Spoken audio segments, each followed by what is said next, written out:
Dwayne, you are often described as nice, which is a nice way to be described. Do you use that perception of you as a nice guy to your advantage, and by showing people you're not exactly nice when the game is on the line? Yeah, no question. I mean, I want to be, looked at as being nice off the court, but I don't want to be looked at as being a nice player on the court. Oh, a facial by Dwayne Wade.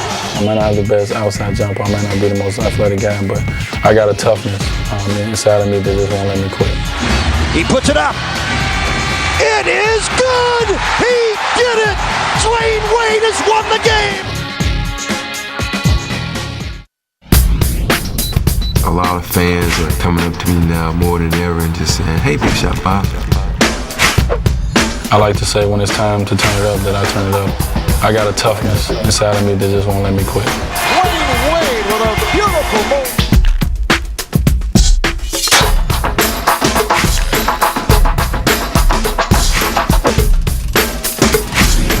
If you're going to be in the NBA, if you're going to be out there on the basketball court, people can watch you. Why not try to put on a show? Here comes Willis. The crowd is going wild. Fires. It's a three-pointer. And he's tied the game.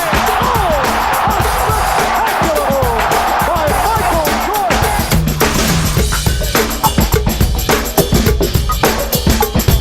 Hi, everybody. So glad you could tune in for yet another edition of the Marv Show. And we like to think that it will be quality time well spent.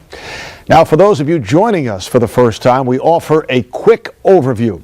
Each show focuses on a particular NBA star or personality and highlights a skill or storyline that they have come to be identified with. Today, we profile a young player who has quickly emerged as an NBA superstar, Dwayne Wade.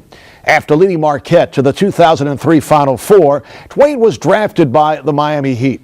And while he was not among the most heralded members of his rookie class, that has certainly changed. After 2 superb seasons, Dwayne has become one of the game's elite players, and he's even achieved celebrity status.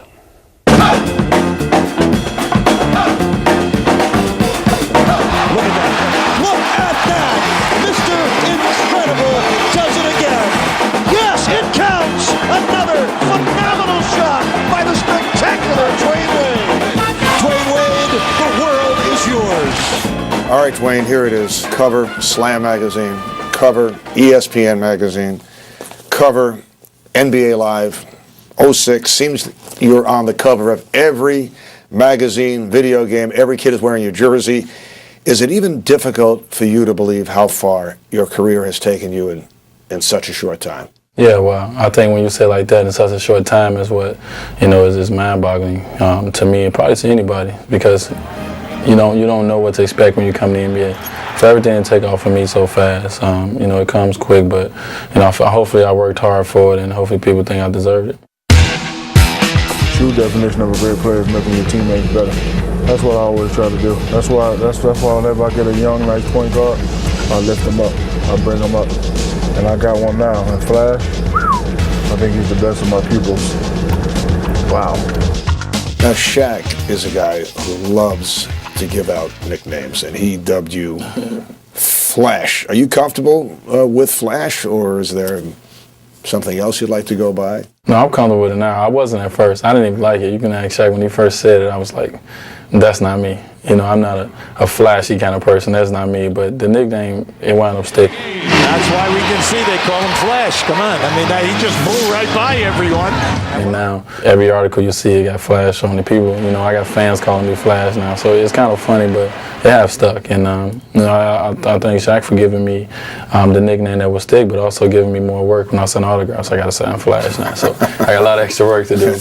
I blame him for that one. Yeah, I do.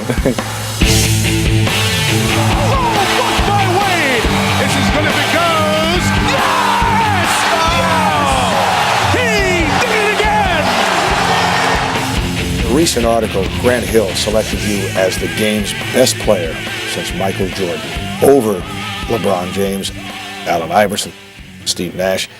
How do comments like that make you feel? I mean, when you hear comments like that from from other players, I mean, it makes you feel good. I mean, and also lets you know how hard you got to work. But you know, when the first time I seen Grant after I read the comments, man, I just told him thank you, and he said you deserve it. So you know, as long as I stay level-headed and continue to work hard and knowing what comes first, and that's winning ball games, and that's, you know, being the best team player I can be. Hopefully, I continue to get those, you know, comments from my peers, the players that I play against every night. Though high praise of his basketball prowess might humble Dwayne, it pales in comparison to a different kind of honor recently bestowed upon him. You were recently named as one of People Magazine's 50 most beautiful people. Now, that's when you know you've really made it. What kind of reaction are you getting from family, man. friends? I'm getting a crazy reaction. You know, of course, you get some people who is thrilled about it. Then you get some of the people who, you know, is not thrilled about it. Like, cause you know, now I got bragging rights. You know, especially on my teammates. I'm not getting a good reaction from them because, you know, I got bragging rights over them to say, well, you know, I was top 50. And but it's a good thing. I think being top 50 in People Magazine have gotten people to look at me in a different light than just keep me in a box of being a basketball player. So it's been a good thing for my career so far. Shaq must have been very upset. No, he wasn't. You know, he wasn't in a upset good at all. way, I'm saying. He said he was 50. He said he was top 51. So Right. he felt he was right in there. By the way, I neglected to mention that P. Diddy selected Dwayne to endorse his fall clothing line and says he intends to make him the first NBA supermodel. Meanwhile, Dwayne has not yet lived down his selection as one of the 50 most beautiful people. And Shaq still claims to be number 51. After all, who's going to argue with him? We'll be back with more in just a moment. I don't think I would be where I'm at right now if I didn't enter the league with LeBron and Carmelo because I was under the radar. So, you know, I was happy for them guys, but at the same time, I wasn't getting some of the attention and exposure that I thought I deserved. So it made me hungry. It made me play a lot harder, especially my rookie season. Like many popular superheroes, the man known as Flash, a.k.a. Dwayne Wade, has a dual identity. He's a fierce competitor, but once he steps off the court, he's one of the NBA's most humble and unassuming stars. A man devoted to his family and his many charity endeavors. And a mutual respect has developed between Dwayne and his legendary predecessors. How you doing, Mr. Walton? Good to see you again. Bill, Larry. How you doing, Mr. Bird? It's an honor to meet you guys. Hey, you're the one of the 2 or 3 best rookies in the league. I'll tell Thank you. Thank you. That means a lot. Obviously, I wish you well. All right. Good guy. Oh, kid, how you doing? I'm doing all right. Hey, I didn't know you was that good, didn't you?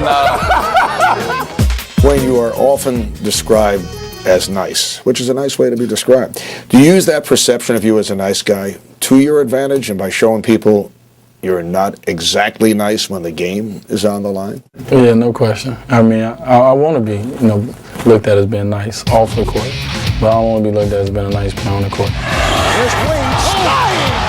Oh, a facial by Dwayne Wade, soaring from the left to put it down. I like to say when it's time to turn it up that I turn it up and I'm a different person, a different player on the court. Wade gets inside, blocked. Oh, I couldn't tell if it was blocked or not. It looked like it was blocked. It might have been a pass. That's how talented Dwayne Wade is. Francis drives in. Blocked by Wade! He jumped right out of the building to block it! I might not have the best outside jump, I might not be the most athletic guy, but I got a toughness inside of me that just won't let me quit. Wade has the ball, and the game is in his hands. He puts it up. It is good! He did it! Dwayne Wade has won the game! Hitting big shots has become routine for Dwayne. And it was in the 2004 postseason, when he was just a rookie, that he truly made his mark as a clutch performer. Take us through Game 1 of the first-round series, 2004 playoffs against the Hornets.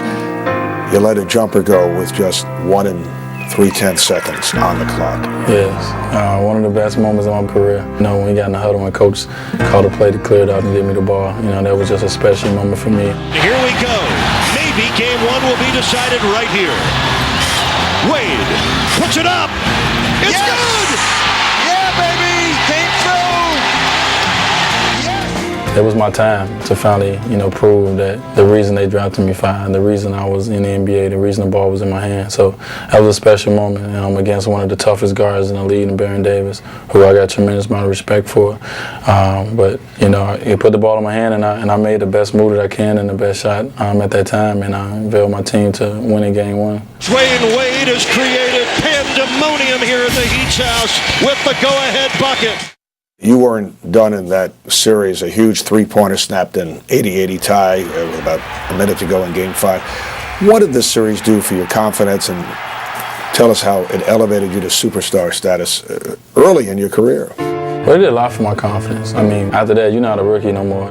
We went through 7 games of a playoff, so I felt confident that, we can do this. We can do something special, and it continued to go on through the next round. Of course, we lost Indiana, but that confidence just unveiled me through the rest of my career that I done it. I done it at a high level, and I can continue to do it at a high level.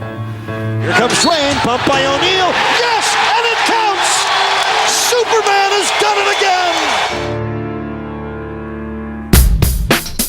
again! The pressure's out there, no question.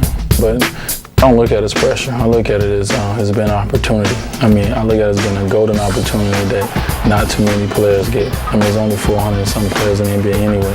And to be one of the guys that's looked upon to carry this organization, if I'm one of the guys that was handpicked to do that, I look at it as an opportunity, and I'm going to do my best in it. And that's all I can do is my best. We are back. Actually, come to think of it, we've never left. Now, last year, Dwayne Wade turned in a brilliant sophomore season. He averaged 24 points, 7 assists, 5 rebounds, and then continued to shine in the playoffs. Wade carried the Heat to the Eastern Conference Finals, only to suffer that untimely rib injury. And though he played through the pain in Game 7, Miami came up short against Detroit. This year, Dwayne and the Heat are determined to write a very different ending to their season.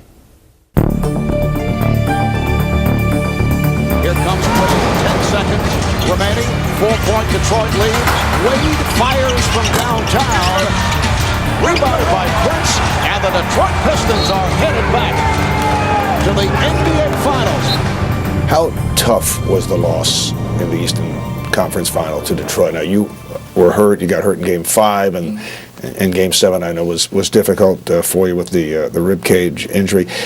Do you think there would have been no stopping you guys last year if you had been healthy? As a player, of course, I'm going to say I think we would have went to the next round. And, we thought we had the team at the time that we had all the pieces together, we thought, to win the championship. It was very frustrating because I didn't understand why. But, once it was all over and I got time to really think, I understand that everything happens for a reason. So, maybe me getting hurt would make me stronger this year. After falling just short of a trip to the NBA Finals last season, Miami Heat President Pat Riley didn't spend his summer on South Beach. Instead, he chose to orchestrate the largest NBA trade in history, with the Heat's lone goal this season being an NBA title. You know what? When it first happened, I didn't know what to think. I'm not a selfish player. I've always been a team player, but I didn't know what to think about the trade when it first happened. I was like, man, would I continue to grow? But when I got outside that box and really started thinking about, what we play this game for, we play this game to win championships. We play this game to win games. It's not about statistics. Wade from behind, tipped it away from Red. Here's Dwayne behind his back, Walker.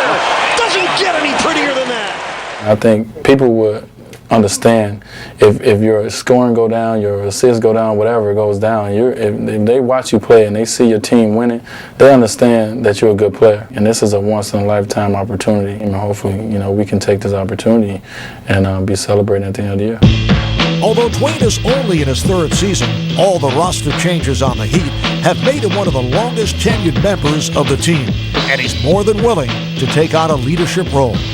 Wayne, what about the pressures that come along with being a team leader at such a young age? How do you deal with that, and have you sought advice from other players who were once in, not many players have been, but guys who have been in your position?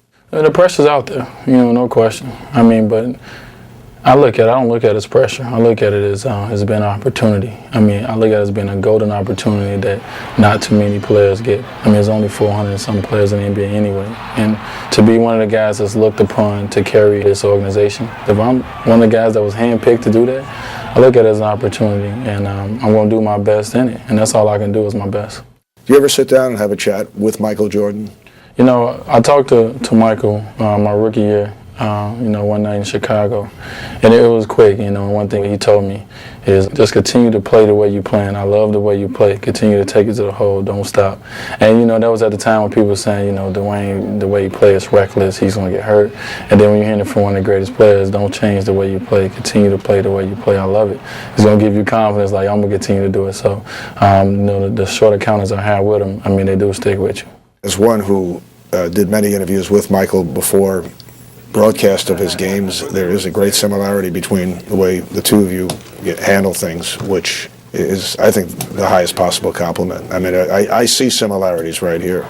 I'll take that as a compliment. I mean, hopefully I did a good job of studying, coming to fly with me, studying all Jordan things when I was young. But I'll take it as a compliment. And I'm just going to, like I said, I'm going to continue to be, D-Wade, and hopefully, when you're doing interviews years from now, when I'm retired, you tell somebody there's some similarities with D-Wade and Michael with yourself. So that'll be great. Dwayne may be a little young to be raising the prospect of his retirement, but for defenders around the league trying to guard him, it is certainly something to look forward to. Before we go, here's a preview of our next show as we talk with one of the greatest coaches in the history of the NBA, the Lakers' Phil Jackson. Phil, it seemed that after stepping down as coach of the Lakers in 2004, that this would be the last place we'd ever see you again. Why did you come back? I felt there was some unfinished business. I felt it would be a helpful thing if I came back for Kobe Bryant because some of the reputation that he had was about breaking up the team, and I could come back and that would change. What do you feel is the formula for great coaching? My formula is that you got to build a good community where people enjoy coming to work, they enjoy working together, and then you got to have guys that can finish, and that's key, to be calm in that time when the tension is high. Many more thoughts from Phil on our next program, so we'll see you then. And if you can't tune in for some reason, our staff will understand.